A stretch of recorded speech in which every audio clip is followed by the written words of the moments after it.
Assalamualaikum warahmatullahi wabarakatuh. Halo semua, perkenalkan nama saya Nadia Rosalita, NPM A1M020058, kelas 6B, Program Studi Pendidikan IPA, Fakultas Keguruan dan Ilmu Pendidikan, Universitas Bengkulu. Baiklah, pada video kali ini saya akan menjelaskan bab 4, Filsafat Pendidikan, yaitu Filsafat Pendidikan sebelum abad ke-20 dengan dosen pengampu Bapak Dr. Muhammad Kristiawan, Magister Pendidikan. Adapun materi yang akan dibahas yaitu yang pertama, latar belakang munculnya filsafat, yang kedua, filsafat sebelum abad ke-20, yang ketiga, metodologi ilmu pengetahuan pendidikan sebelum abad ke-20, mazhab-mazhab filsafat pendidikan, implikasi pendidikan filsafat sebelum abad 20 untuk masa kini.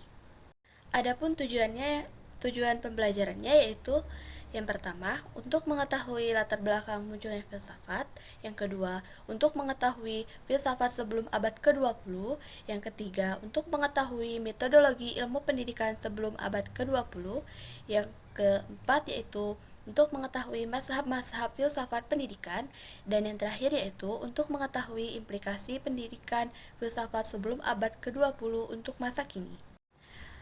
Bagaimana latar belakang munculnya filsafat? Latar belakang munculnya filsafat yang pertama yaitu kegiatan manusia yang memiliki tingkat tertinggi adalah filsafat, yang merupakan pengetahuan benar mengenal hakikat segala hal yang ada sejauh mungkin bagi manusia.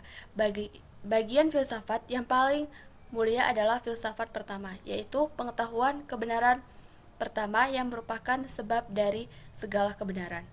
Filsafat Yunani kembali muncul pada masa kejayaan Islam dinasti Abbasiyah sekitar abad ke-9 Masehi. Tetapi di puncak kejayaannya, dunia filsafat Islam mulai mengalami kemunduran ketika para kaum filsuf yang diwakili oleh Ibnu Rushd dengan para kaum ulama oleh Al-Ghazali yang menganggap filsafat dapat menjerumuskan manusia ke dalam ateisme bergejolak. Sebelum abad ke-13, filsafat Islam benar-benar mengalami kemunduran. Setelah kaum ulama berhasil memenangkan perdebatan panjang dengan kaum filsuf, kajian filsafat dilarang masuk kurikulum pendidikan. Ketika filsafat di dunia Islam bisa dikatakan telah usai dan berpindah ke Eropa, peradaban Islam pun mengalami kemunduran.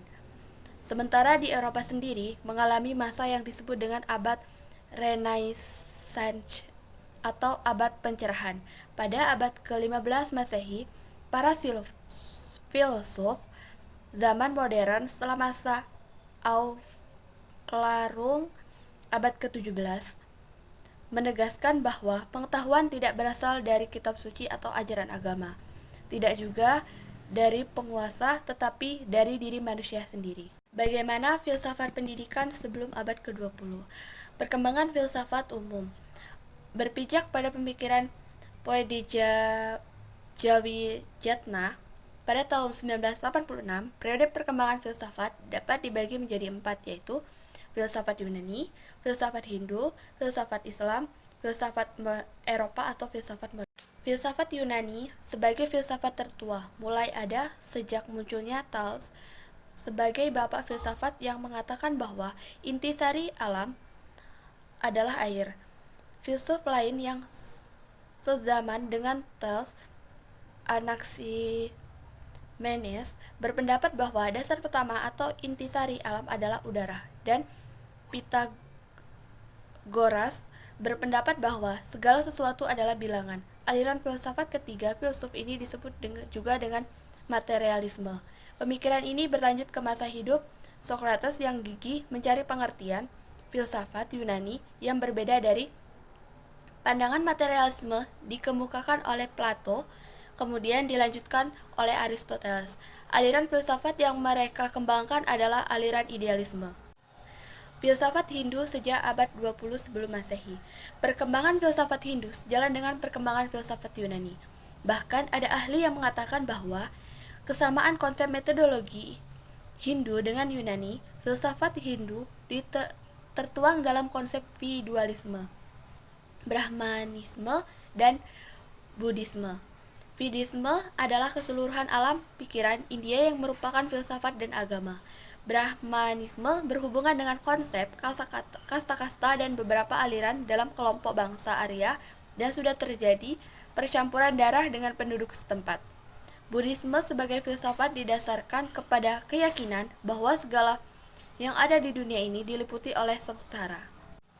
Filsafat Islam sebenarnya berakar pada filsafat Yunani, yaitu ketika seorang penerjemah berkebangsaan Yunani yang bernama Hunain pindah ke Irak dan bekerja di istana.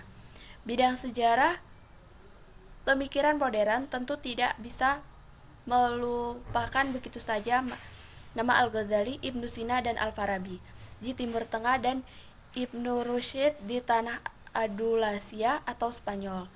Ajaran yang keterangan filsafat mereka dipengaruhi oleh Neoplatonisme. Mereka adalah filsuf-filsuf Islam yang membukakan mata orang Eropa terhadap filsafat klasik yang sempat mereka tinggalkan berabad-abad lamanya. Abad ke-13, orang Eropa mulai menggali kembali filsafat klasik yang sudah berbaju Islam. Filsafat Eropa atau filsafat modern merupakan filsafat modern yang berkembang sejak munculnya keinginan untuk menjadikan alam pemikiran klasik sebagai pedoman bagi perkembangan ilmu, pengetahuan atau kebudayaan yang terkenal dengan istilah Renaissance. Perkembangan filsafat pendidikan. Pengertian filsafat adalah pelaksanaan pandangan falsafah dan kaidah falsafah dalam bidang pendidikan, mencerminkan satu segi dari segi pelaksana falsafah umum dan menitik beratkan kepada pelaksana prinsip-prinsip dan kepercayaan-kepercayaan yang menjadi dasar falsafah umum dalam menyelesaikan masalah-masalah pendidikan secara praktis. Tinjauan pemikiran permulaan filsafat pendidikan. Pemikiran-pemikiran permulaan filsafat pendidikan berkembang dalam tingkat humanisme, relativisme, humanisme ilmiah, dan humanisme literer. Humanisme memandang kebenaran tak dapat dicapai. Akhirnya, penampakan kebenaran dapat berlaku sebagai kebenaran itu sendiri. Humanisme ilmiah memandang pengetahuan mungkin bukan kebijakan, tetapi pengetahuan adalah suatu pondasi yang esensial untuk tingkah laku etis. Humanisme literer memandang pendidikan dapat menjadikan orang-orang yang berkebijakan secara alamiah lebih efektif dan memproduksi operator yang sempurna. Tonggak pertama Aristoteles. Metodologi ilmu dibangun oleh dua pola berpikir, yaitu deduksi dan induksi. Deduksi adalah pola berpikir yang bertolak dari yang umum ke khusus. Pola berpikir ini menggunakan silogisme yang terdiri atas terima mayor, terima minor, dan simpulan. Induksi adalah pola berpikir kebaikan dari deduksi. Tonggak kedua Francis Bacon. Menurut Bacon, jiwa nasional mempunyai 3 macam daya, yaitu ingatan, imajinasi, dan pikiran. Daya ingatan menciptakan sejarah, daya imajinasi menciptakan puisi, dan daya pikiran menghasilkan filsafat. Tonggak ketiga perkembangan abad ke-19. John Stuart Mill berusaha merumuskan teknik-teknik induktif untuk milenial, hubungan antara kesimpulan dengan evidensi atau hal-hal yang menjadi sumbernya.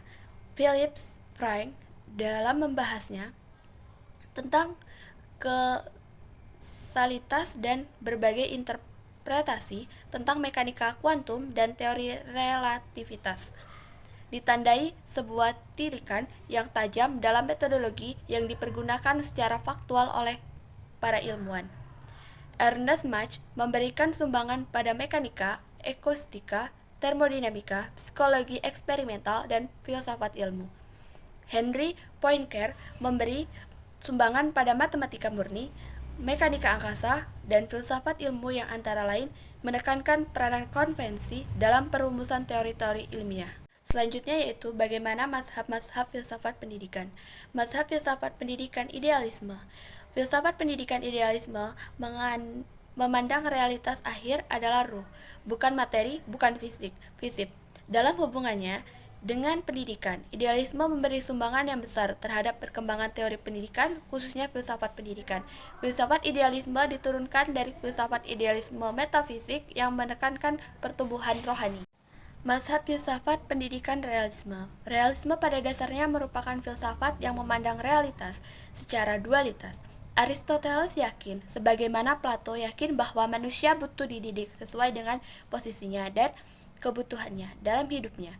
Para pendidik sebaiknya mengikuti pemikiran moralnya Aristoteles karena sampai saat ini pemikiran itu masih tetap lestari.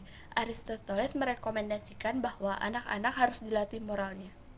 Mazhab filsafat pendidikan materialisme. Latar belakang pemikiran filsafat pendidikan materialisme adalah materi, bukan rohani, bukan spiritual atau supernatural. Materialisme klasik yang dipelopori Demokritos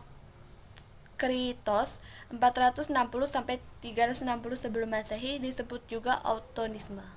Pertanyaan-pertanyaan para filsuf tentang pendidikan. Para pendidik atau penganut Plato menjawab semua anak harus mendapatkan pendidikan yang sama.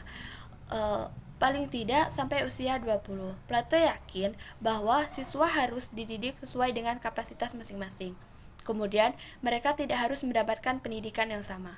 Pengatur Dewey, pendidikan harus diberikan kepada mereka atau anak yang tertarik atau yang butuh atau bagi orang tua yang membutuhkan anak yang mendapatkan pendidikan. Selanjutnya yaitu apa implikasi filsafat pendidikan sebelum abad ke-20 untuk masa kini. Yang pertama yaitu haruskah Socratic methods digunakan di sekolah zaman sekarang. Yang kedua, haruskah pendidikan mempersiapkan siswa pada posisi tertentu yang di masyarakat, atau diharuskan sekolah memandu siswa self-actualization. Yang ketiga, haruskah negara mengontrol apa yang diajarkan oleh guru? Yang keempat, haruskah nilai-nilai tradisional dimasukkan ke dalam kurikulum? Yang kelima, apakah kurikulum Plato sesuai dengan kebutuhan siswa sekarang? Yang keenam, haruskah sekolah mengembangkan karakter siswa? Kalau iya, apa yang diajarkan? Yang ketujuh, apakah karakter pendidik melibatkan indoktrinasi? Yang kedelapan, apakah anak dilahirkan sudah baik? Yang kesembilan, haruskah guru menjadi guide atau fasilitator? Kalau iya, haruskah guru terlihat langsung dalam proses pembelajaran? Dan yang terakhir, haruskah memasukkan nilai-nilai moral dalam pembelajaran? Baik, itulah tadi penjelasan tentang bab 4 yang sudah saya jelaskan. Kemudian saya memiliki evaluasi yang bisa diklik di deskripsi. Saya akhiri, wassalamualaikum warahmatullahi wabarakatuh.